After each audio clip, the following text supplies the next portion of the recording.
Results of faithful effort. I saw that there was a large amount of surplus means among our people, a portion of which should be put into the Health Institute. I also saw that there are many worthy poor among our people who are sick and suffering and who have been looking toward the Institute for help, but who are not able to pay the regular prices for board, treatment, and so forth. The Institute has struggled hard with debts the last 3 years and could not treat patients to any considerable extent without full pay.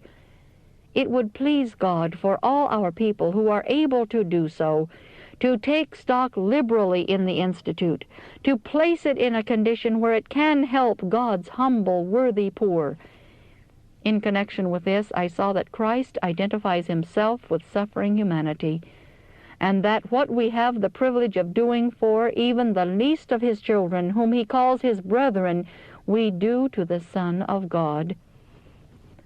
To raise the Health Institute from its low state in the autumn of 1869 to its present prosperous, hopeful condition has demanded sacrifices and exertions of which its friends abroad know little.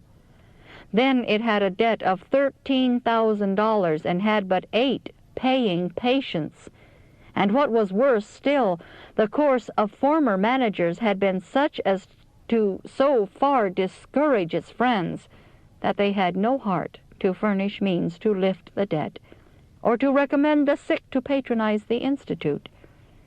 It was at this discouraging point that my husband decided in his mind that the Institute property must be sold to pay the debts, and the balance after the payment of debts be refunded to stockholders in proportion to the amount of stock each held.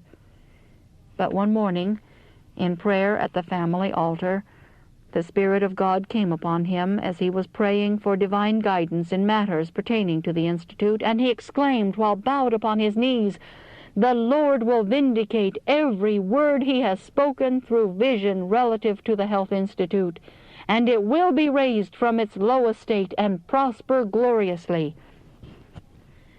From that point of time, we took hold of the work in earnest and have labored side by side for the Institute to counteract the influence of selfish men who had brought embarrassment upon it. We have given of our means, thus setting an example to others. We have encouraged economy and industry on the part of all connected with the Institute, and have urged that physicians and helpers work hard for small pay until the Institute should again be fully established in the confidence of our people.